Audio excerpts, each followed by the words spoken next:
Hey guys, I just want to let you know that I'm now a certified spiritual life coach. If you resonate with the topics and lessons that my guests and I discuss on my podcast, and you feel that you could use some empowerment and direction in your journey of becoming who you truly are, consider booking a free discovery call with me on my website at kindlemccullough.com. And now on to the episode.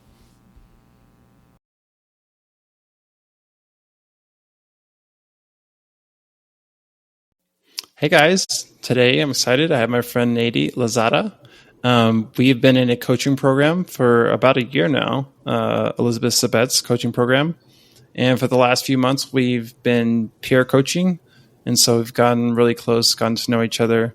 And I really respect Neidy's wisdom and her care. And I'm excited to have her on. I'm just going to read a description about Neidy and her coaching. So, with over 2 decades of expertise in personal transformation and holistic wellness, Neidy, a transpersonal transformational coach and spiritual integration expert, supports individuals on their journey of self-authorship and empowerment. She helps her clients embrace their authentic selves, reconnect with their spiritual roots, and create positive change in their lives and businesses. Neidy's multifaceted, culturally informed approach is deeply rooted in self-responsibility, personal empowerment, and holistic well-being. She offers a range of services including private coaching, group sessions, and workshops for individuals seeking to transform their lives, decolonize their mindsets, and align their work with their true purpose. Dedicated to the philosophy that every person has a divine right to author their existence, Neidy spreads a message of personal liberation and fierce self-responsibility. She firmly believes that every decision we make shapes our reality, empowering us to create lives filled with love, joy, fulfillment, and prosperity. While Neidy holds a master's degree in transpersonal psychology, a bachelor's in business administration, and various coaching certifications, she attributes her transformative approach to personal growth and development to the wisdom passed down from her Puerto Rican heritage, particularly influences from her mother and paternal grandmother. Neidy is a strong advocate for ancestral healing and acknowledges the invisible forces that guide us while emphasizing our power to consciously create our realities. As a native Spanish speaker, Neidy is adept at offering services in English and Spanish. Neidy's unique perspective blends modern psychological insights with timeless spiritual wisdom. Through her work, Neidy empowers individuals to reclaim their personal narratives, embrace self-responsibility, and cultivate lives that truly reflect their authentic selves. Whether you're seeking personal transformation, professional growth, or deeper connection to your spiritual roots, Neidy is here to support you in authoring the next powerful chapters of your life's story. Neidy, do you want to kind of give a little more background about yourself? Sure. Hi, and thank you for having me. I really appreciate you offering this opportunity to have a conversation. Yes, let me see. The first thing that I will say is that I am Puerto Rican. If you hear a weird accent, it means that that's part of who I am in the world. I was born in Puerto Rico, and I moved to California to complete the requirements of a program in transpersonal psychology about 20 years ago. So I've been first in the Bay Area for the last maybe 16 out of those 20 years working in behavioral health, mainly operations, even though I am trained in psychology, as I said. I decided not to pursue the clinical route in lieu of actually working in operations and having a bigger impact, meaning that my programs were able to impact many more people in the Bay Area. And a couple of years ago, I decided to move away from all of that and became a coach. As you said, we met in one of the programs that I have been pursuing as well. And I'm just finding my place as a coach right now after all of this time in behavioral health. Yeah, it's been quite a journey for you, and it's been quite a journey for me. Yes. So today thought we'd discuss finding our voice and everything that comes with having our voice cut off or not being able to speak our truth, whether that's shame or anxiety or insecurity, all these things. So, Neidy, do you want to kind of tell us some of your life and your story and how you've learned to find your voice and how it might have gotten cut off in the first place, figuratively speaking? Well, yeah. I was born in Puerto Rico, as I said, and I have learned to reframe the way I present this story. But I was born of a couple of people who were doing the best they could with what they had, which in that moment felt very short. As a child, the memories that I have as a child are all tainted with pain, with violence, violence between my parents, violence against us. And the reality, because it wasn't just something that I made up, the reality that speaking up, using my voice was something that was forbidden because it led to a lot of pain. So over the years, when I began finding my voice, in the beginning, I found the voice of roughness. Mm. And the voice that came out of me was raw, was rough. I said that I was telling my truth, but my truth could be really harsh for other people to hear. So as I came into myself, began studying psychology, began learning about who I am and what is my place in the world. My voice became assertive because it has always been an assertive voice, but it has become kinder as well. So for me, one of the biggest things that I have learned is that when I speak, I am talking about what is true to me and not necessarily what is true to the person who is listening. That's a huge departure, from those beginning years with my parents. Then I skipped through this part, but I got married when I was 16 years old, Mm. and the same cycle of violence was repeated in my marriage. So by the time I was 32 years old, I had been married for 16 years and I had been someone's punching bag for 32 years of my life. And that shapes you, right? That Mm. that roughness that we are talking about, and I mentioned a moment ago, had that beginning, and it was a long time coming. I think that the biggest part for me, the biggest lesson for me was that once I got divorced, I honestly decided that I was going to find myself before I started any relationship. I wanted to heal from whatever was happening, whatever had happened in the past, and I wanted to find my voice, if you may, and my own place in the world. And by the time I began feeling more and more confident in myself, I found out also that I had fallen in love with me and that I didn't need anybody or anything else to validate who I was. Mm. But still, there was an important journey that still needed to happen in terms of educating myself, about my roots, about my family, going through the process of forgiveness that you and I have talked about so many times, and then coming to this moment in my life in which I don't think I am healed necessarily completely,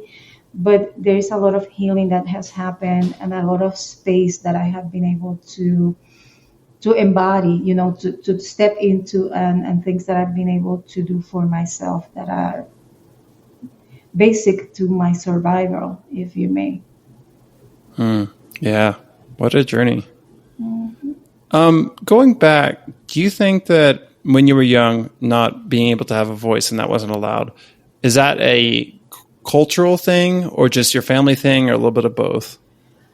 Oh, that's a good question. I think it's a little bit of both. I One thing that I learned when I began working with families and people in the therapy room as a trainee was that there is the bigger culture, the macro, culture and the microculture of the family, how Mm. we behave at home. I think it was a bit of both.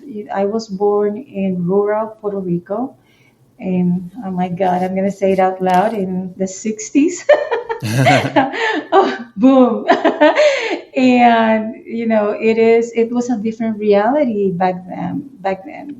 The way that we communicated with one another, we communicated with our parents, what was acceptable socially and in the family, were things that are very different from what we see today. So yes, there's a culture aspect of what we're talking about, but there was also the microculture, the reality of the family. It wasn't safe to speak. One of the effects of this is that when I was in school, I was at school with my peers and whatnot. I found a voice that was really loud and really obnoxious. And then when a teacher or a family member, parent, or whatnot was present, my voice was completely muted.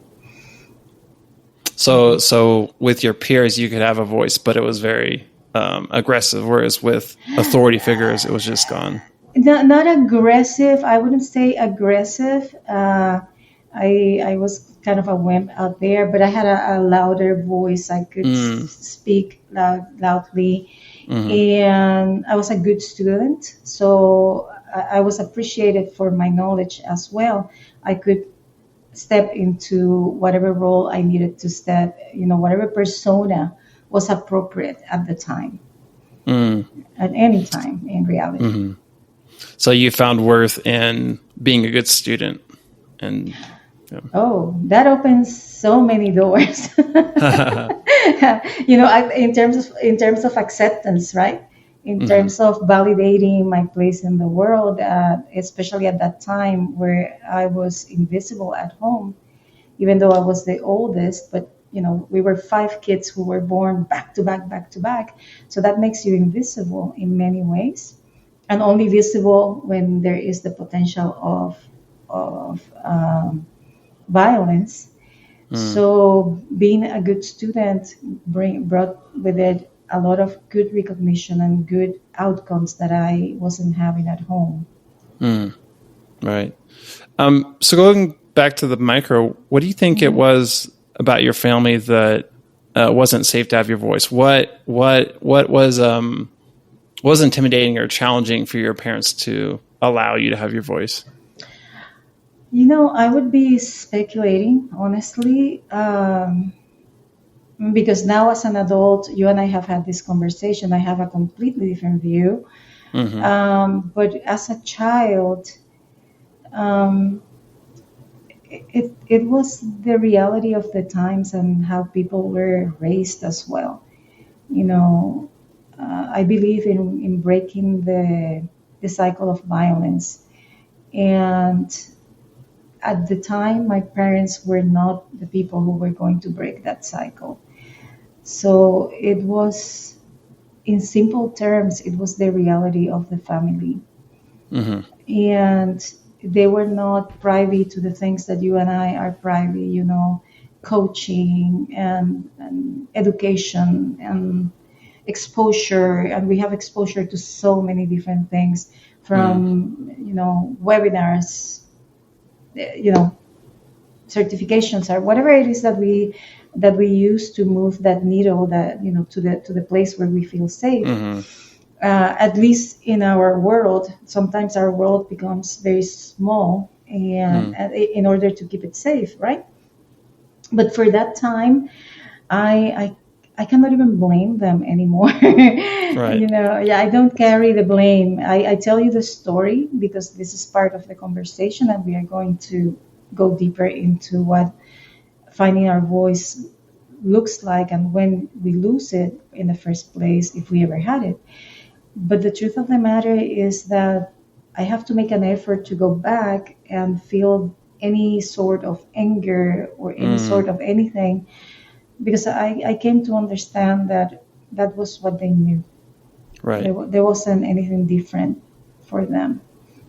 And the systems were not in place also to protect the child. So there was no child protective services, among other things that would really bring any other consequences to the parents, whatever parents mind, to name Hmm. some, right? Right. Yeah. Yeah. I think thinking back to my own story, I think you know the further back we can think, there was just less teaching and understanding of emotional intelligence. I think that's a big part of it.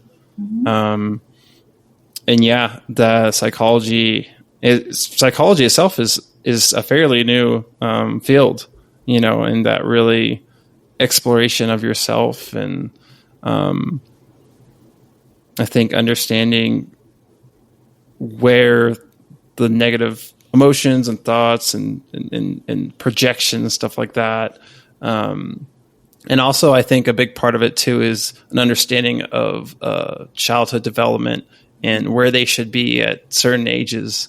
I think that was something that was lacking in my life, and so I was expected to be at this a lot higher development. And I think that's natural too. For the firstborn, you learn more as you have more kids, or you can learn.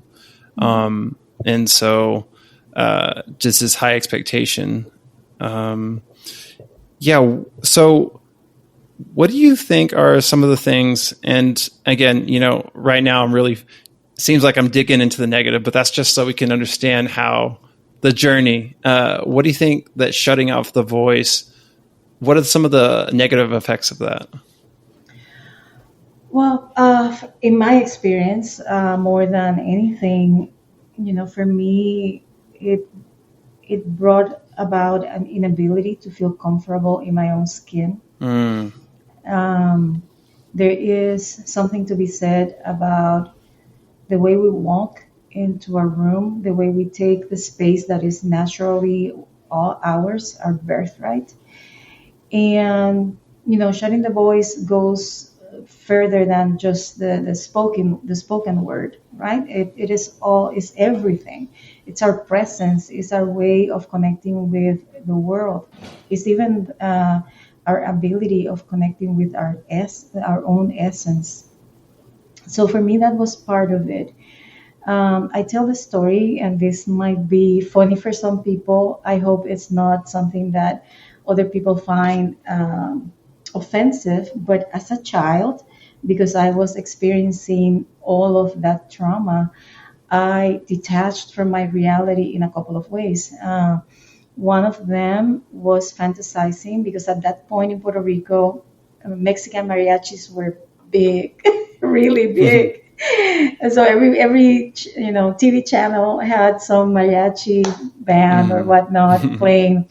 And I remember fantasizing that I was the daughter of one of those mariachi guys. That they were going to come back for me. One of them is Hmm. going, to save me from that family who had mistakenly taken me.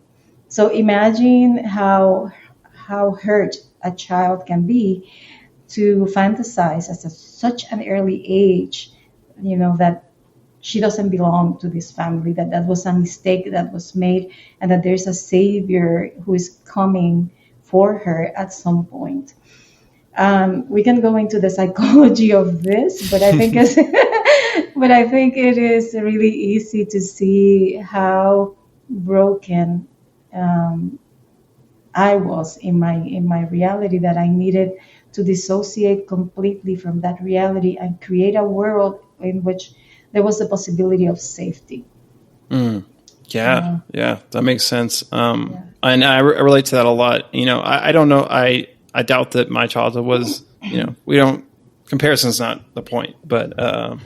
there was an element of I would call it escapism. Hmm. I really got into reading and fantasy and all that stuff, and I think it's when you're a kid, you have limited resources and ways of dealing with things, and so I mean, imagination is important in general, but definitely there can be an unhealthy element of just getting so much into that, and that's something that later on you have to learn to rewire those patterns a little bit, and so you can actually function as an adult and not just escape into fantasy and escapism, and that can also branch into so many more things that are unhealthy rather than just reading. Yeah. Yeah. I'm a big reader as well. I have always been.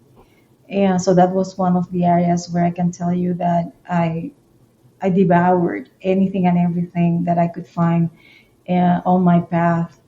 Well, I mentioned already being a really good student, and that was part of it. Was the ability to really take away some of that pain and place it somewhere where no one could touch it, and then bring it back in a way that was manageable.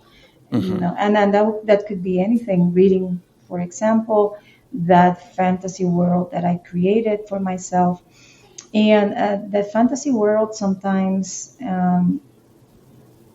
it's present in my day-to-day reality. I imagine things. It's the difference right now, if you may, is that I recognize it very quickly.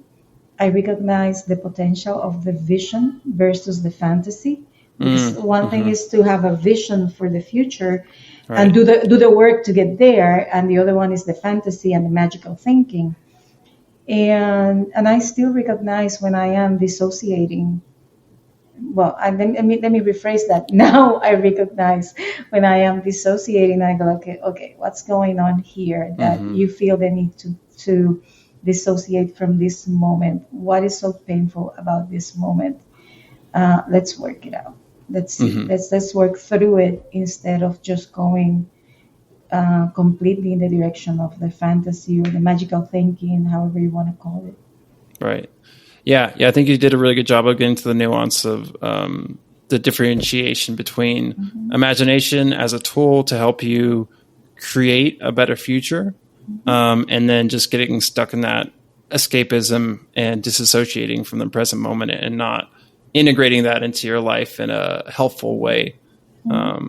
And I also wanted to say too, I forgot to say this earlier, that I appreciate talking about your family and how you've worked through your trauma and your negative emotions, and so that you can think back to that time and not have any negative feelings toward your parents. And also, I think an important part in that healing is that recognizing that they also were, taught or were not taught by their parents.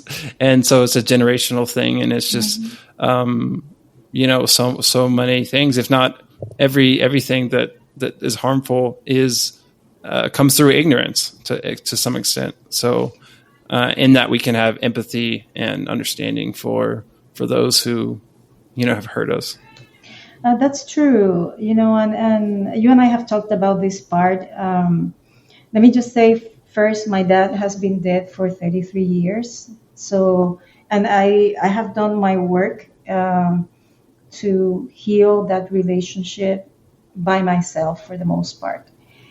And it was never an excuse not to do the work of healing my connection to him. I adored my dad, by the way. And my mom is 80 years old. She's going to be 81 years old this year. And, put aside everything else that happened when I was a child, all of that, you put it to the side, and I have the best mom in the world. She's a powerhouse. She is amazing. And I have come to understand that there was no ill intention on her part. There was just ignorance. There was no ill intentions toward us as kids from my dad's side. I cannot speak for his intentions towards my mom and what we witnessed as kids. Especially, I am the oldest, so I have a memory of things that the youngest of them do not, right? But I understood that. I understood that was their relationship. They could not get away from us enough to manage whatever was happening with them and to them. And then, of course, everything that the ripple effect on the rest of us. But the truth of the matter is that when I look at my mom today, I go like, damn, this is a goddess. This is a woman who has gone through so much.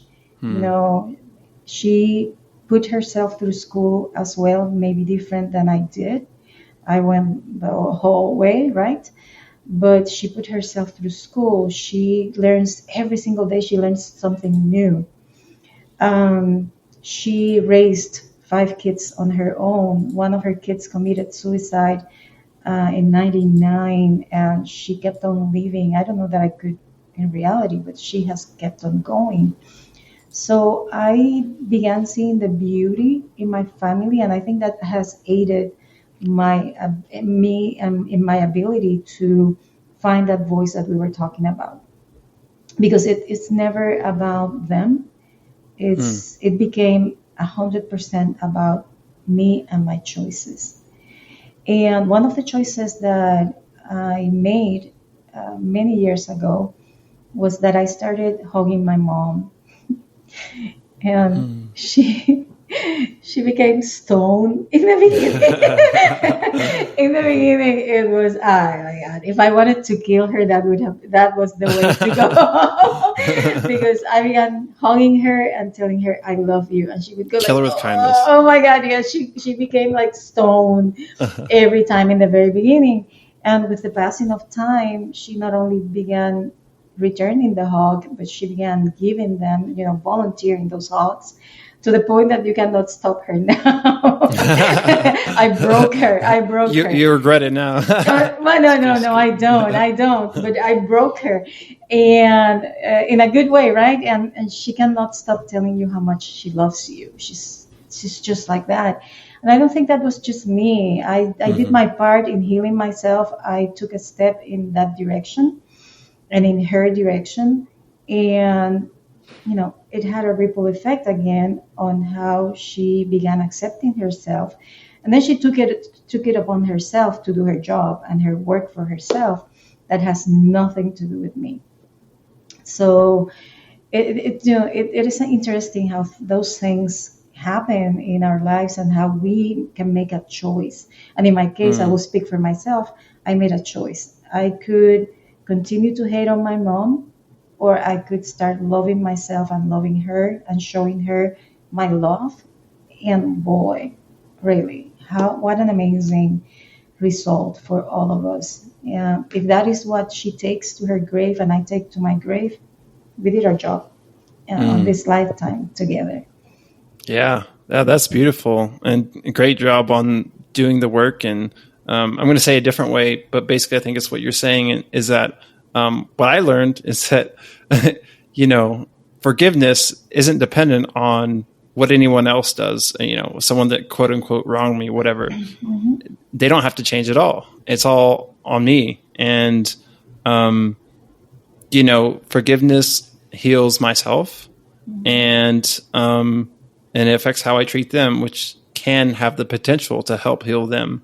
Um, but yeah, again, part of the healing process too is recognizing the divine within everyone and your Hmm. parents, and recognizing all the positive things. And she was doing her best, and she's come a long way. And I say the same thing for my parents. That they always loved me. And some people have neglectful parents. I had parents who were very involved. Now it might have been sometimes negative, or too intense in some ways, but I know and I appreciate the fact that not everyone gets this, that they love me and they were actively trying to help me and shape me, and they have shaped and molded me in so many positive ways. And I can see their growth through the years, and it's been amazing. And we have a pretty good relationship now, and I know that will continue to develop. So I'm really grateful to them. So again, I think these conversations, just like we're doing, it's important to talk about the nuance, and the positive things too, and the gratefulness we do have. And all the blessings we have that not everyone gets to have in their life. That's true. As you were talking, I remembered A Course in Miracles, and one of the lessons in A Course in Miracles, and I'm just paraphrasing, says that we when we keep someone in jail, We hold that key and we keep someone Mm-hmm. in jail through our lack of forgiveness or whatever it Mm-hmm. is. We are keeping ourselves jailed because we are the jailers. We have to be there to keep them on check and keep them accountable for whatever pain they caused. And when we let go of that job, it's freedom for us first, and then for whomever it is that we have given that role of being jailed by our lack of forgiveness. And this doesn't excuse any actions. I really loved what you said a moment ago. It's not about um, making excuses for the other. Is assuming responsibility for our healing. I think that's the most important part that I have learned for myself. Is no one else is responsible for my healing. I am. And you and I had this conversation a few weeks ago, and I loved having this conversation with you about how important it is that when we are doing, even when we're working on healing our inner child, we are the inner parent now. We are the adult Mm-hmm. in the equation. So this is not about our parents or whomever was there at the time. It is our responsibility to parent ourselves, to heal Mm. ourselves, to protect that inner child. It's not about dismissing what the child is feeling. It's about also educating our inner child on learning how to be safe, how to feel that safety, and learning to trust the adult that we have become, because that's our job now, is to protect every aspect of who we are. Yeah, yeah, beautifully said. Um, and I think you started hinting at it already, but how do you think that forgiveness, um, and forgiving others, how does that help develop our voice or bring it out? Well, for one, we stop giving. I was going to say the way I thought about it. You can You can cuss on my podcast. you can edit this out if you want. We stop giving a shit because Yeah. it's not about anybody but ourselves. When we and again, I always speak for myself because everybody has their own journey and everybody has to find their own way. But in my case, what works for me in terms of forgiving is liberation. I am freeing myself as I free the other. And I don't give so much weight to things that have happened through others, it's happened to me through the actions of others. Because life is too short.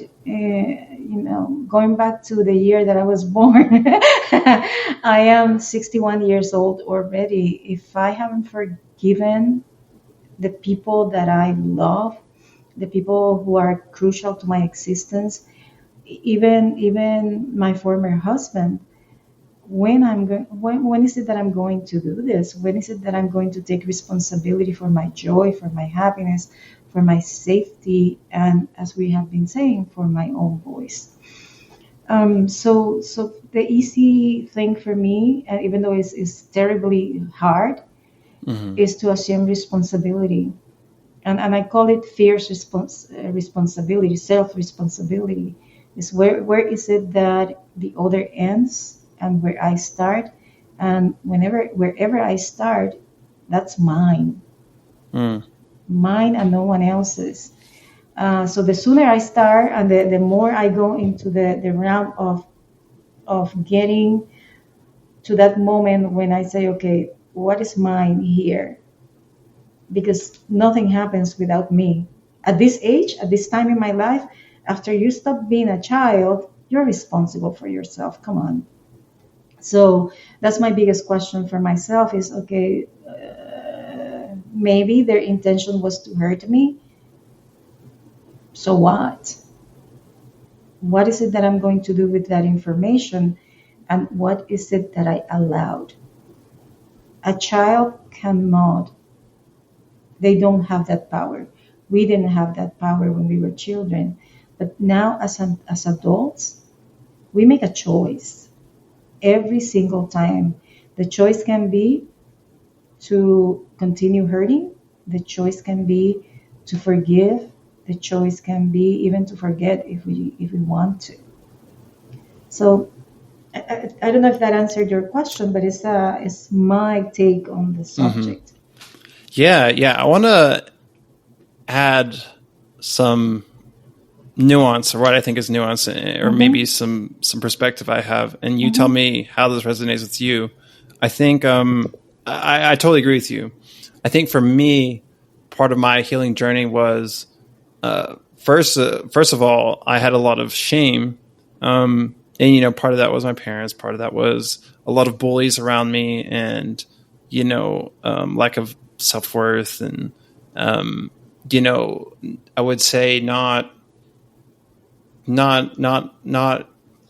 achieving some things or failing some things or not finding my path and who I am, and that does go to self. But first, I had to acknowledge that other people had hurt me, Mm-hmm. and that their words had made me feel shame, and it had contributed to not finding myself and my path and my truth and my voice. But again, once you start to heal that and recognizing that, they have their posit as well, and then they were just doing the best they could and all that stuff, and you begin to heal that and forgive that. Then I think then it gets to yourself and be like, okay, what was it about myself that believed those lies, that listened to those, and how I held myself back. And so it's going to what you're saying. Um, and so there's just so many layers to it. You're right, and I love what you're saying. We have to recognize the pain first. At least that works for me. I don't know that it will work for everybody, but it Hmm. does work for me. Is recognizing the hurt, the pain, the injury, because it is an injury at the end of the day, and then asking the questions. How much of this is mine now to heal? Hmm. Because we go again to what we were saying a moment ago. A child doesn't have that power. Right. Right. Um, and as I was saying, when I was growing up, there wasn't child protective services for the things. People were aware of what we were living through, but the time came for me to go back into that space that you're talking about, recognizing the pain, recognizing the hurt, recognizing the powerlessness of those years, and then slowly but steadily, because it hasn't been an easy ride, going into another layer of healing, another layer of pain, which leads itself to, in and of itself, to another layer of healing. But it's a constant effort. This Mm. is I probably make it sound so magnificent and easy. Assume responsibility for your Right. own Right. creations. You are an adult, for crying out loud. Yeah, no, it doesn't work like that, and you know that it is it's a constant effort in the direction of owning what I can own, and owning my own healing, and understanding that it's my responsibility to heal, that is no one else's. It's my responsibility to find my voice. It is no one else's. No one will come my way and give me that power. I have to take it. And I am learning more and more and more and more that the way I take it is by examining my reality, whatever reality that I have created for myself. Sometimes it's magical thinking, and finding what has heart and meaning in the moment, and then taking the actions in the direction that leads to healing, whatever that is. And again, I'll say this. I've said this phrase a lot during this conversation, but you and I have been talking about the power of tiny steps, tiny Mm. actions in Hmm. service of the bigger goal. And the difference between having the intention to do something, or having an intention, and actually turning that into actionable goals, actionable steps. And I think that healing requires both, requires the intention to heal and then creating the pathway to actually healing, which comes with what we do every single day. Recognizing the pain, recognizing the opportunity, recognizing whatever is getting in the way, and creating a plan for healing. In my case, you know this, I work with a therapist that I absolutely love working with. I joke that I am going to fire her so that I can start working with her. And I'm like, okay, I'm going to fire you because I really need you as a partner Hmm. in the work that I do. And the work that you and I do as well is so important. Having someone who can hold those truths for us for a moment, and also knock on the door or of our consciousness and say, hey, have you thought about this other angle? Hmm. Have what else is there for you to see? So I find that that has been one of the biggest ways in which I have found that forgiveness that we have been talking about, that healing that we have been talking about, and also the way to heal that shame that comes with being the person that you grew up being. In my case, we were that family. We were that family in the neighborhood that, oh my God, that was, and have come to realize that part of the reason why I live the way that I have lived, which is very quiet, you don't hear anything but the dogs coming from my house, is because I don't want to be known as that family anymore. Mm. That loud, violent family. So that goes back to that element of shame. So tying that again to the conversation, having an opportunity to talk about these things with people who you can trust, that have your best interests at heart, is a really good way to start that healing process or continue. One thing that I am big on is, number one, doing the work, but number two, doing ritual around whatever I want to let go of or create.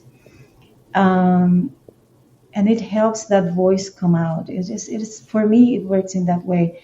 It helps my voice find its place in the world, and it helps me just to move the needle in the direction of whatever I need to do next, whatever that might be.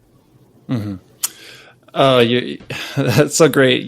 You're hilarious. You crack me up because this is the same thing in my coaching sessions with you. In that I'm like, okay, you get going talking, and I'm like, okay, here's the next question I want to ask Neidy, and then you'll find it yourself. You'll find the question, and you'll just keep going. I'm like, oh, I don't have to say anything. I just let Neidy go. And so I was going to ask, what are some ways you found, uh, of healing and finding your voice, and then you just went into it yourself, and I just let you go. Hey, we have been doing this for months now, right? Right. You just read my mind and you just go with it. Yeah. No, but you're right. Part of the process of healing is finding your own rhythm, and self coaching in many ways is a Hmm. part of it. Is looking for those moments in which we can understand who we are, gain that self awareness of where we are, and find the help that we need to be able to process, because I can Right. process most of the things that are coming my way. um, However, sitting with someone and having a conversation with someone who doesn't have an agenda, you have questions, you said it yourself, you have questions, Hmm. and really good questions. And it's probably for me the most healing thing. But then, as I said a moment ago, yes, I do ritual, and ritual doesn't have to be complicated, doesn't have to be attached to any spiritual tradition or religion or anything. Sometimes it is as simple as sitting in silence and getting a candle, and setting some intentions out there. And sometimes the intentions are really to understand myself better. Yeah, yeah, yeah. You mentioned two great things. I think we know how rare and special it is to find people that are really good at presence and not having an agenda and being able to set aside their own personal views and everything, and able to listen and to reflect back and be a place of safety and yeah, a place of healing. And so yeah, that's very powerful. And that helps because sometimes especially when, and I'll say for myself, when I was younger, when I wasn't so skilled at doing it for myself, um, having someone who could be there whenever I was feeling unmoored or really sad or anxious or angry or whatever negative emotions that trigger other people and they aren't able to be a place of safety and respond to you well. Mhm. Therapists and coaches and people like that, mentors, are people that are there for that. So that's one. Um, and again, actually, so my first counselor, the first thing he taught me was meditation. And that was a ritual because I think growing up, a lot of times when I did try to focus on healing, so much of it was this cognitive thing and getting stuck in my head.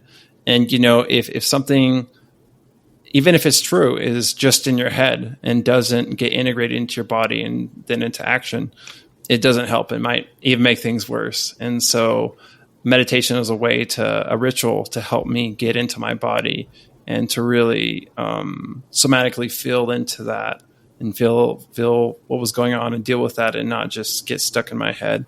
Um, so that's one way of describing how rituals help. What are some help me understand some other ways rituals help in that healing and finding your voice? It is just that it bypasses the conscious mind. The beauty of ritual is about our personal mythology and the symbolism, what we assign meaning to. I can tell you about something that I did um, in early November for the Day of the Dead. I had been having a lot of conversations with my therapist, and this is one of the things that is important for me.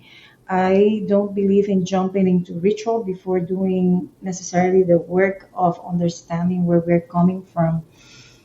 But one of the things that she and I had been talking about for a long time, and I worked with another coach in spiritual integration, was the element of um, liberating my inner child of all the responsibilities that she was having to deal with, the burden of all of that. So I actually worked with both of them for a few months before I was able to actually come up with a ritual to be able to liberate her.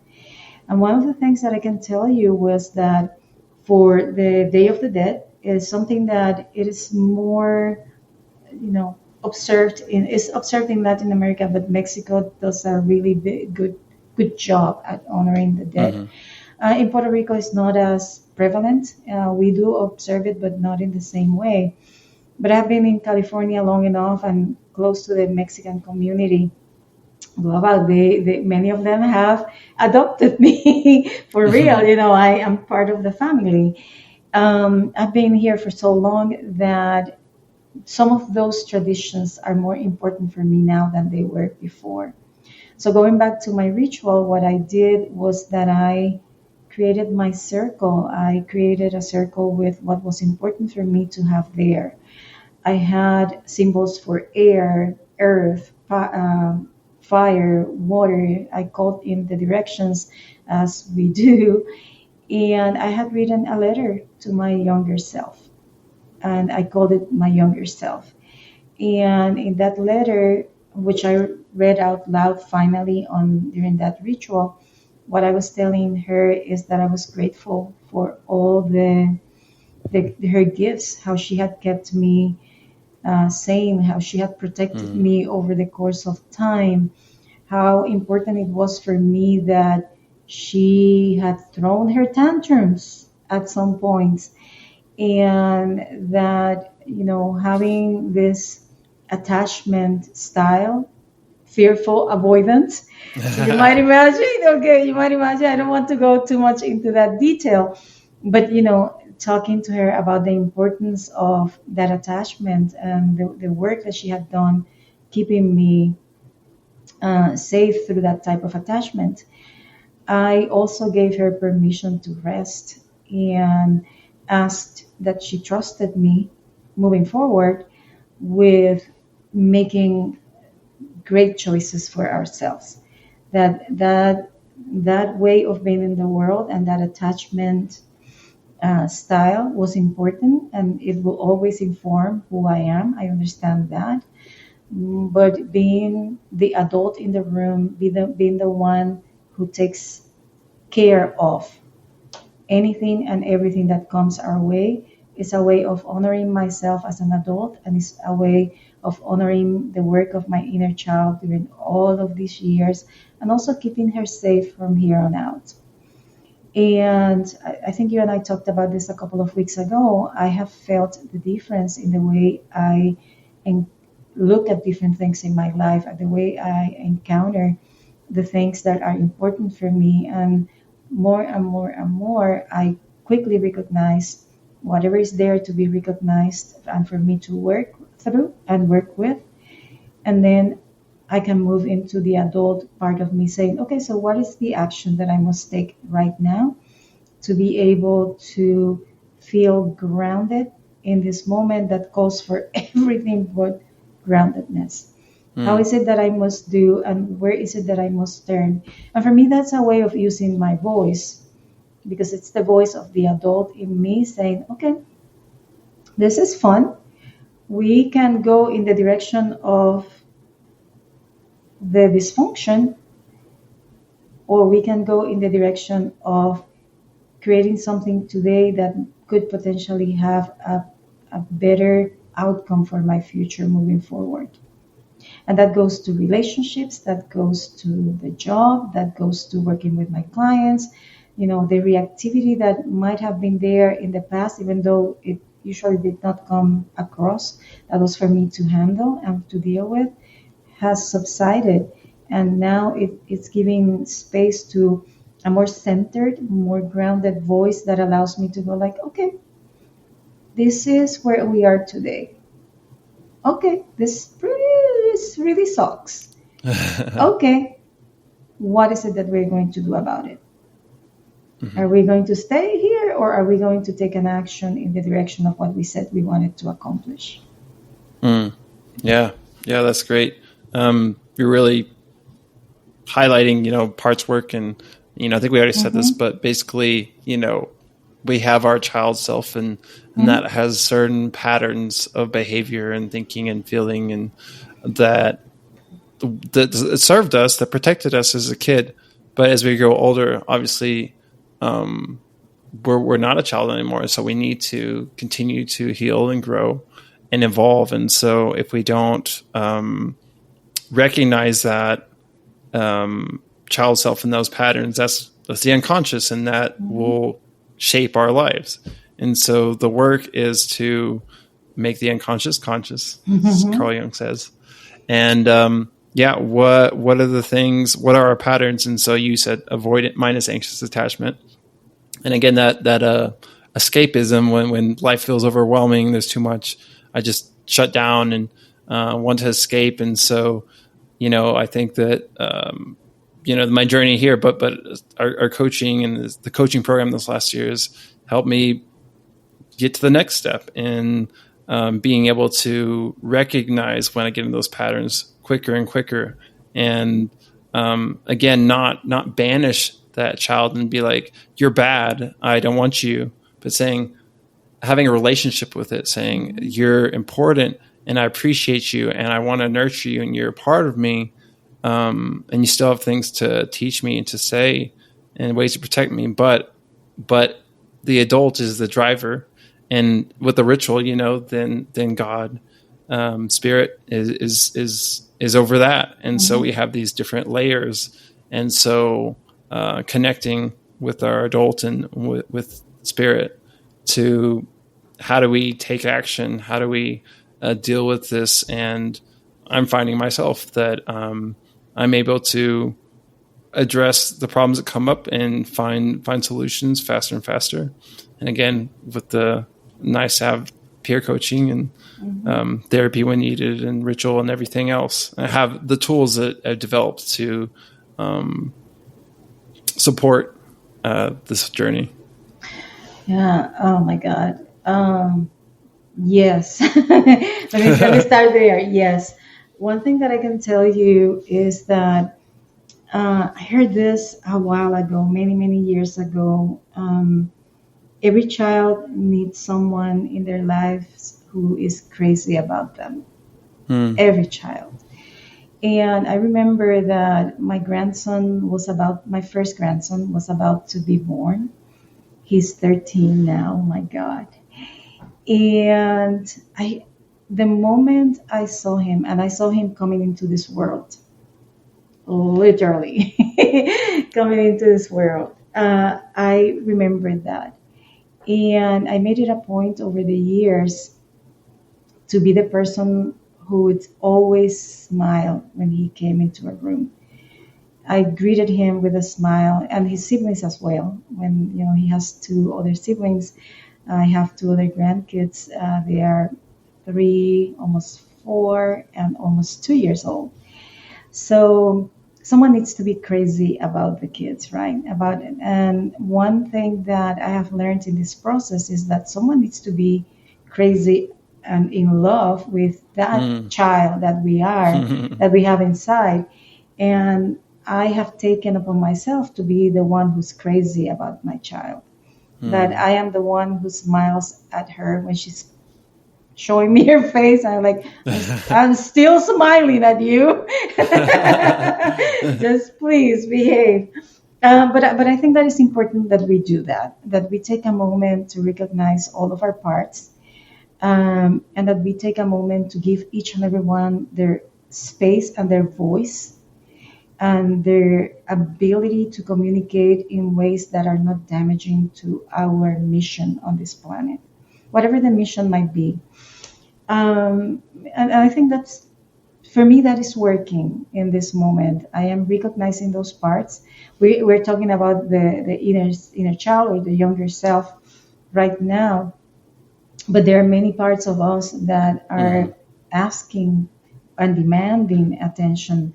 So the quicker we come into a relationship with them, with a smile when it is necessary, and stern in a stern way when it is necessary as well, the quicker they will find a way to communicate their needs in a way that our adult self can actually hold and understand and work with.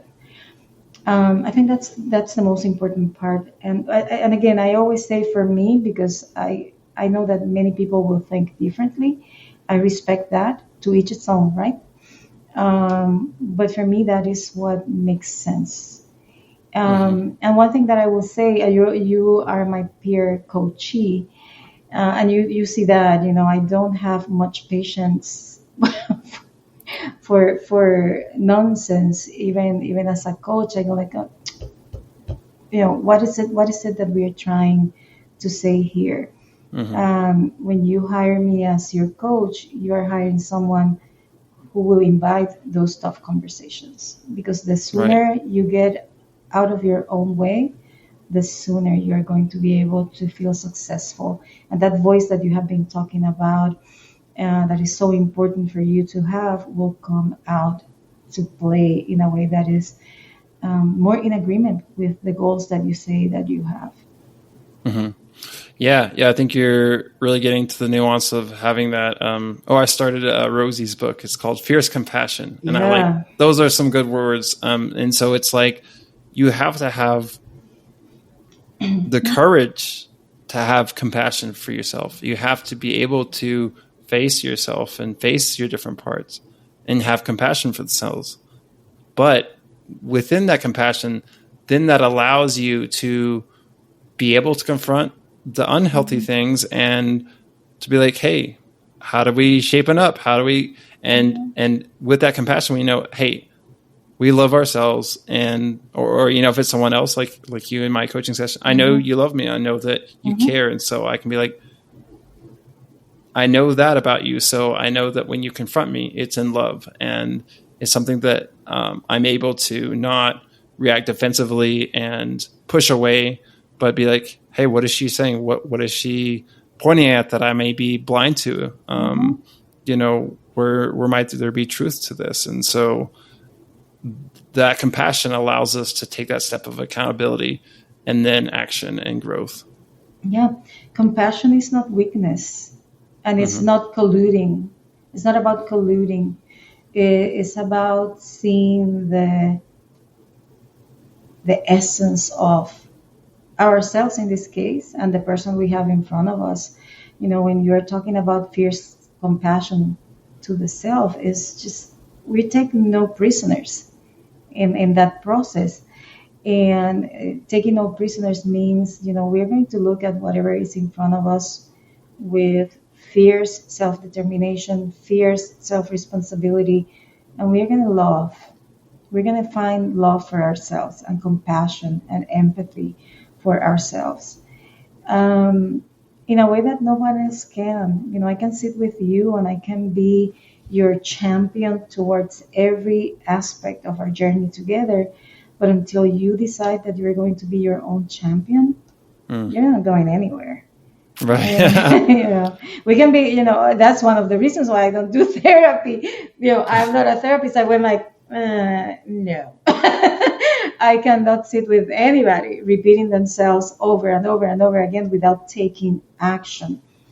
And I saw myself in a different light. I was like, okay, so there are other things that I can do to be of service, to still be in the field, and to have the impact that I want to have. And that's why I went into operations, and I went into creating programs and supporting the people who actually have, they are made to go sit with the clients. They are fantastic at it.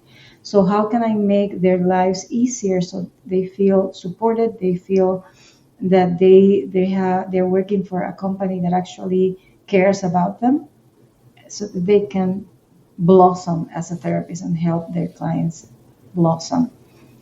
That's also part of the journey, right? It's part of understanding, going back to the concept of the voice, where our voices are the strongest. I am the strongest when I am standing or representing my organization in a meeting and making sure that we are shaping together the future of the programs that are coming our way from different funding sources, from counties, states, and whatnot. That I love to do. Sitting in a room with a client, repeating herself on the same subjects, 10 different appointments might not be my cup of tea, but I see why some of us need to do that. I found myself telling my own therapist, I'm like, this is the third time that I have told you this. Why aren't you confronting me? I am tired of hearing myself. What is happening that you are not? But I understand perfectly that there's a need for that repetition as well. Right. There is an important thread. I like the idea of breaking the repetition and inviting the person, and in many cases that person is myself, to think about, why do I need to repeat this story? What is behind the story that I am not seeing? And maybe in repeating it, I am hoping for a different ending. Maybe. Maybe. Or for some empathy and compassion that no one else can give me but myself. Yeah, that's great. I think we've been talking a lot about the inner journey in finding our voice. I think it's important to highlight, and it's all connected, the inner and the outer. But for me, as I found that I've been doing this inner work, then I was able to then take action into this outer. And and I think going into grad school to become a therapist, even though I changed, that was a step. And and then I went to coaching, and then I started a blog, and then I started this podcast, and now the next step is becoming a coach and also marketing. And I was telling you this morning, before the podcast started, about how I was looking at Canva, the website, and seeing all the many things you can do and how easy it is and how amazing. And then I was recognizing myself that the excuse or the block of not being able to market myself was pushed aside, and then my inner child started freaking out and I started having tears in my eyes, because it's like, oh no, now you have to put yourself out there because you don't have an excuse anymore.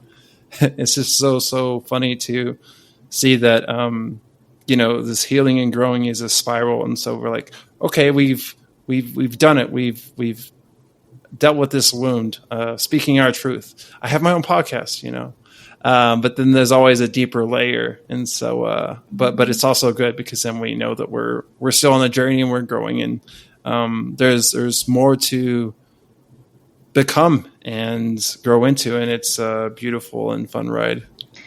How do you handle that for yourself? How do you go about saying, okay, I'm a coach, and I'm actually asking. Yeah. It's a good question. Put me on the spot. You can't do that on my podcast. Oh yes, I can. Watch me. I just did. No, that's great. That's why you're a great coach. Yeah. I think it's reminding yourself of what support you do have, whether that's external, whether that's you, peer coaches, and I have supervisor Elizabeth. But also internal, like what have I, what are the internal resources I've used to accomplish things in the past and get over hurdles? And, like we talked about ritual, I have my rituals, I have meditation, I have community, I have friends, I have, journaling, I have take small steps. Like you said, I used to envision giant dreams, and they were so amazing, but I didn't have the skills yet to break that down in small steps. And so it quickly just went away because I didn't know how to make a reality, and it was just overwhelming. But coaching has helped me a lot in that practical groundedness of what are the small steps? What do we focus on today? How can we get there? And one of our last session, one of my homework goals was to make a year-long plan of what I'm going to do in the next year, but it also broke it down into month and week. And I spent like 4 hours yesterday completing that, and it felt really great. And so now with that in mind, I can do that better. Also knowing that I have worked on my perfectionism, and so I know that I can follow that, but I can also adjust if need be. And if I fail, it's okay. I can get back up and try things a little bit differently or try it again. Thank you for doing homework first. I love to hear that you did your homework. But you got it there, I love this Covey thing, Stephen Covey, start with the end in mind. I love it. I think it's the best way to get our goals, in place and accomplished. Because I called it when I was, putting together programs. Like I said, well, so our goal is this. So what are our prerequisites? What is it that we have to do to get to that place? And we needed to put together the strategic plan to get to that goal. So that's what you have just described here. You are working on the strategy of your life, of your business, of becoming that coach that you have been training to become way before you started the coaching certification itself. I don't believe in coincidences. I believe that our lives prepare us for whatever we are supposed to be doing.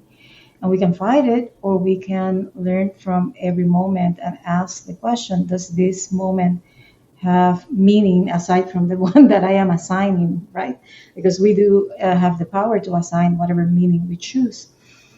But going through that process of looking at who you are right now, looking at what you want to accomplish for your future, and even the reaction to opening Canva. What an amazing thing to be able to be so present to your life and your moments, every breath that you're taking, that you can take note of that reaction and work through it. That is powerful. That is powerful in and of itself. And it shows that you have the capacity not only to do your own work, but to be an amazing coach. So I would say go into Canva every day and try it all. Try it all until you're immune to the powers of Canva, to bring any feelings that you might have that are not in alignment with the beauty of who you are as a person and as a coach. Yeah, yeah. They give me that exposure therapy. Yes, yes, yes.